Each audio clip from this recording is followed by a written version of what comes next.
There is some information in the chat, which is important. You can read.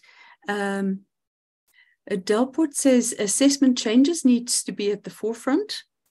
Ina Smith from ASAF says, I might have missed some of the presentations, but I think it's important that this also be addressed by USAF, the Universities of South Africa. It was good to hear from Anwar Bayat yesterday. He indicated a national AI strategy is on the table, which we started earlier. Do you know anything that is being done by USAF? Anyone from the audience even? USAF is a member of the NSTF, so we will be talking to them about it as NSTF. And that is indeed a good question. Thank you, Ina. Daryl Morris says perhaps a way of assessment of knowledge today at institutions of higher learning would be to have oral examinations and practical assessments, which from practical experience could be a good test of actual knowledge. Then Siu McKenna, I don't know how to pronounce your name, apologies, Ms. McKenna. Assessment changes need to foreground conversations about what a higher education is for. Otherwise, it is just tweaking the status quo, and we will always be a step behind. Indeed.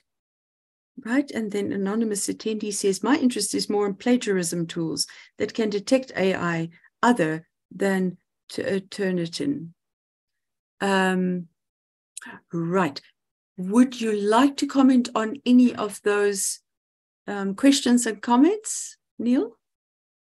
Yes, I would definitely do so. So I'll start with the last one. My interest is more on plagiarism tools that can detect AI other than Turnitin.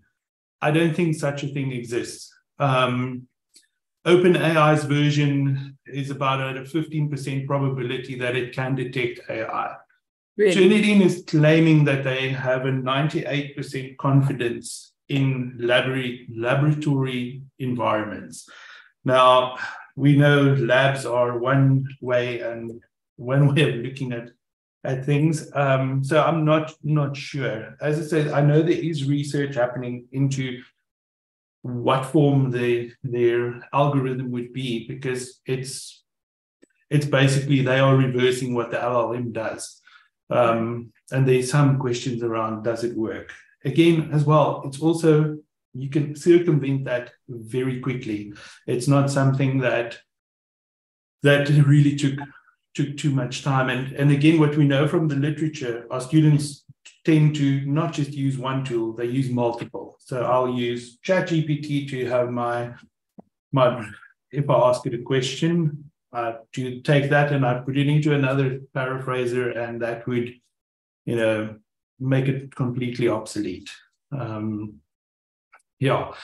And, maybe one more is, I agree with Sue, is that assessment needs to foreground these conversations, because I think there's in higher ed, and especially in South Africa, assessment drives learning. So we need to think about how we assess and how that is going to establish those relationships to, as I said, those new types of powerful knowledge. And on oral assessments, I think it's a great idea, and it would work if your class is small. But if you have 1,000 students in a psychology 1 class, even if they do a 4-minute presentation, I think it takes you a month to go through that. It's going to require us to really think deeply about that. And as I say, it's about what is the future going to be, because I think we need to experiment. And I know it's ironic that people in universities don't like to experiment with their own assessment. And unfortunately, that is one way that we'll have to do it. Right. Thank you, Neil. Mankwe, you've got your hand up. Yes, I do. My question is actually to Neil again. So when he was answering the last question, he said he does not think there's a tool that can detect AI. like a Turnitin tool. But I actually read somewhere from a student at UJ that they have such a tool. So on the student side, they won't be able to see that the Turnitin is actually detecting the AI tool. It can only be visible on the lecture side. So my question is, you don't think that is accurate? That's a very good question. Yes, Turnitin did release their tool in April. But if you go and have a look at the disclaimers that they put down, I'm more weary until I know more of the tool, and I think it needs some objective empirical questioning, because unfortunately there's a race to detect AI, and we know where for-profit companies go into this space. I think there's a saying in Silicon Valley: it's better to ask for an apology than to ask for permission. So I'm always weary about that, because there are agendas. I mean, if you are first to the AI race and you have the tool that you can 100% be comfortable in saying we can detect it, you will make a pretty fortune, because universities would pay through their ears for that. I mean, these softwares tend to be the biggest expense in terms of teaching and learning technology that we do spend on. So yes, it does exist. It is only available to the lecturers. So if you do have Turnitin, and you're a student, you don't see that similarity at all. But again, I'm again weary of saying, well, we should just take it. As I say, when it did release, it took 3 clicks and I was around that problem. So we're punishing those with low AI literacies instead of understanding how the problem actually occurs. And I think that's maybe something we need to investigate as well. Right. Thank you. In the chat, we have Delport Onfree saying, oral assessment could be impractical. How many panel members do you need to set out time to listen and score? However, continuous assessment to see growth could assist. Krista says AI detection tools are not effective, as students can use other tools to replace words and rephrase texts. We need to change assessment practices from summative to learning-oriented. They can, for example, use the bot to answer questions, and then they have to improve it, and then add references, for example. Actually, that's a good point, because the AIs don't do references. Delport again says, tests with Turnitin have had a highest identification of 11% in real-world tests, as Neil was saying. However, as the speaker said, if this work was put through Paraphrase AI tool, it dropped even lower. CU McKenna says, plagiarism tools don't exist, and the companies selling AI detection software also developing programs to beat such software. There is profit to be made in both, so they're developing both. Such software can be circumvented, as Neil says. We need to stop trying to catch students or trying to make AI-proof assessments. Both miss the point. Krista says oral exams are also not effective for students who are shy. Anonymous attendee, my interest is, okay, we've read that one. Ina says, Ina Smith, I agree with Neil, impossible to keep up with AI at this stage, and Turnitin not fast enough to keep up with new AI. They are trying though.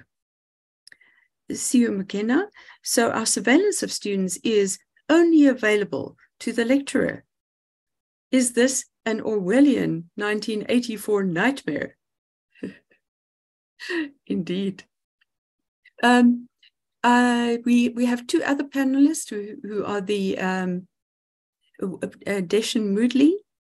If there are questions to him, those are most welcome at this stage. And Deshan, also, you're welcome to comment. Okay. Chris Chitty, I haven't introduced you yet. You are due to speak. Good morning. How are you? Good morning. I'm well, thanks. Looking forward to it. Would you like to comment on the discussion so far? Well, the discussion about AI detection, I guess, is ongoing and evolving. These tools will be quite successful perhaps for a month, and then in a month from now, they're going to evolve and the technology is going to move on. It's moving so fast, it's really hard to predict.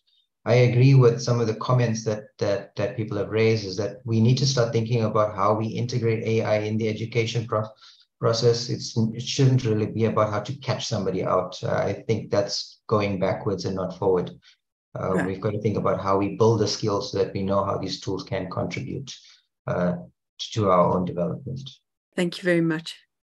In the chat, Albert Modi says, the history of human origins and development shows that AI is older than universities. We learned how to make fire and tools without a school even. What I find dangerous is that we lean towards making AI a specialization. We must overemphasize a participatory community engagement in order to deal with topical challenges of the globe. Marty Mearns says, perhaps we are missing the point. It is actually about academic ethics and values and teaching those effectively. Age-old dilemma continues. I just want to, that just prompted something as well. I mean, we are really worried about that catch and police and punish principle around AI writing, around plagiarism, and all of these type of things. But I mean, there's a whole subset of scholars that even argue we are heading into a post-plagiarism world, where writing, as I said, is no longer just a human trait, but it's augmented by the tools that we use. And will that then mean that we would have that same look of that same understanding of plagiarism in 3 or 4 years' time, if writing as an act is going to change from a purely human to a human enhanced activity. And I think this is also how we need to sometimes think about what is the possibilities that we don't know yet. And immediately we want to circle the wagons and protect the integrity of an assessment. I think it's going to be futile, as the other speaker said. You know, if GPT-6 comes out eventually in 2 years' time, that's going to be different. I mean, it does reference for us. I haven't tested with Bard yet, and that's going to be my test. My test for today is to see will these detectors pick up Bard. So there's going to be interesting things that's going to develop going forward, and even in research, Atlas TI has started implementing ChatGPT in their qualitative data analysis. So you can actually use AI in your analysis, which is fantastic. But will the same question be asked if I find something interesting and the AI found it? Is it mine? So it's some really interesting, complex questions that's coming our way. Thank you, Neil.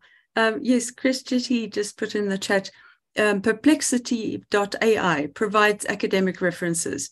There are plugins to ChatGPT Plus that provides references now. Okay, right. I stand corrected. It is so interesting that that can also be done. I think for me that the test of learning would be whether the student can engage with that text that is generated by any generative tool, and understand it and argue along the same lines or argue against it. So it becomes more about critical thinking and argumentation.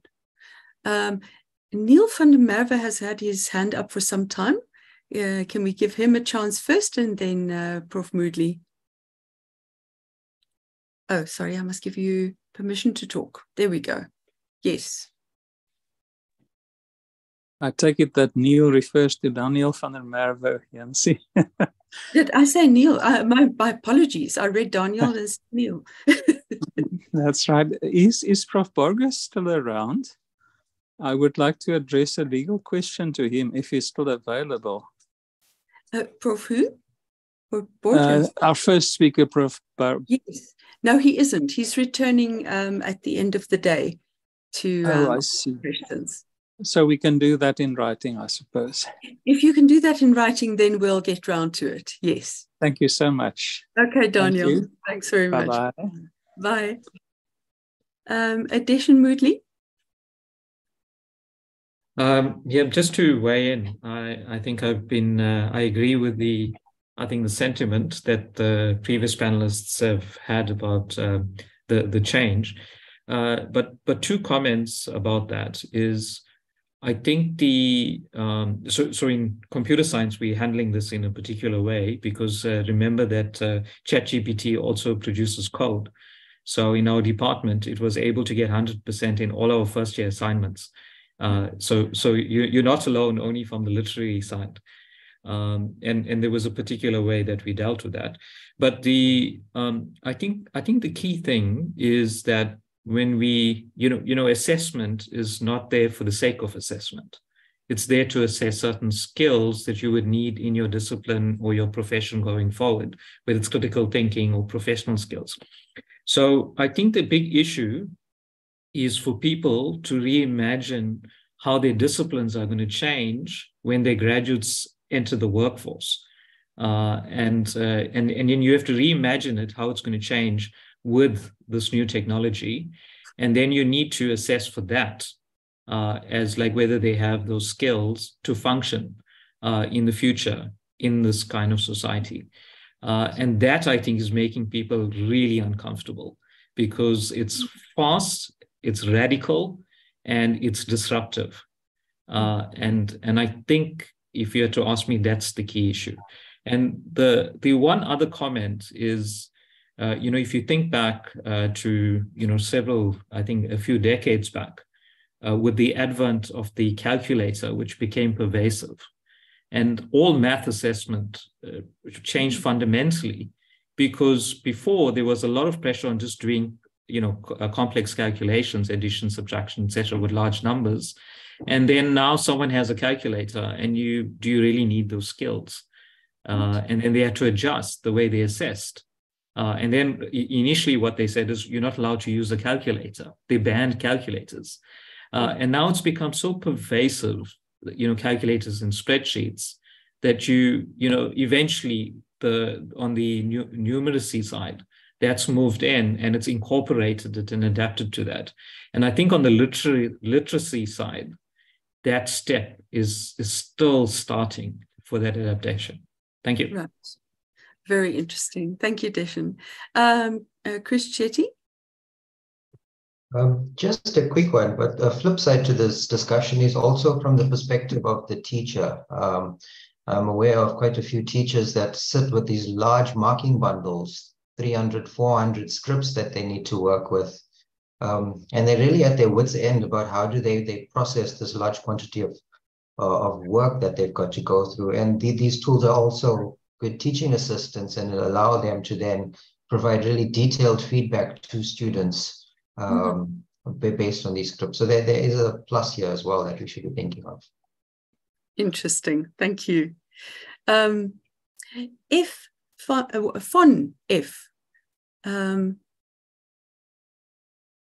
or if on if, I don't know, but you've got your hand up. Could you please? Okay, thank you very much.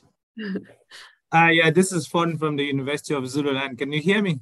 Yes, can hear you. Yeah, it's quite an interesting topic that is going on about AI, and I've really been following up. And it's really nice to hear that the world is coming together to really find a common ground with this. When I looked at this, and a lot of people have saying I'm on the integration side, and the previous speaker has really made a very good comment about calculators, where we have to change the way we assessed now to integrate calculators. I think ChatGPT is a very good one. We need to integrate it. For example, I was looking at it, and one of the things we know is that third and final year, second and final year students really struggle to go around with statistical analysis. And one of the things that they go around and ask students, no one really know, even lecturers. You want to analyze your data and see your supervisor, he just gives you a vague response and asks you to see others, you know. But now you can ask ChatGPT, and as long as you know what kind of question you ask and whether you want an interaction and so on, this brings you a good idea and align how you can do that program. So you can now go back to SPSS and follow the same procedure and ask. But even when you get results, you ask them, what do these things mean? A lot of people, you ask statisticians, they generate a huge amount of data and give you have all these tables and all the damn work. You have no clue what they mean. And they don't tell you what it means. And then you ask ChatGPT, how should I use this and that? And so it processes it, it gives you idea. And then when you read up, you begin to put A and B, and you can redesign the ideas in how you would write your report. Those are some tools. It is so interesting that we really need to find a way to integrate. Thank you very much. Thank you very much, Van, for raising that issue. Do you find that you learn from that? I do. I did. It's kind of, every minute when you work in, a very simple one is Word. When you're working in Microsoft Word, and there are a couple of times you want to quickly do something and, oh, damn it, where do I find this to do? How do you do this? And then you just ask ChatGPT, what do you do this? It gives you a straightforward answers. For example, if you want to, on Microsoft Excel, and you want to do maybe grading or highlighting people who are failing and so on, sometimes you actually don't know how to do that. You ask ChatGPT, it gives you the straight instructions. You read 2 lines and you go back, and you can actually, on a spreadsheet, you can identify your students who are performing badly or goodly, so that you start looking at which students are at risk. But it's 90% of the time people go to YouTube. You have to play a long video on YouTube and wait and wait and wait. So this tool has a place to be. We just have to find a means of integrating it. Thank you very much. Very interesting. Thank you very much, Van.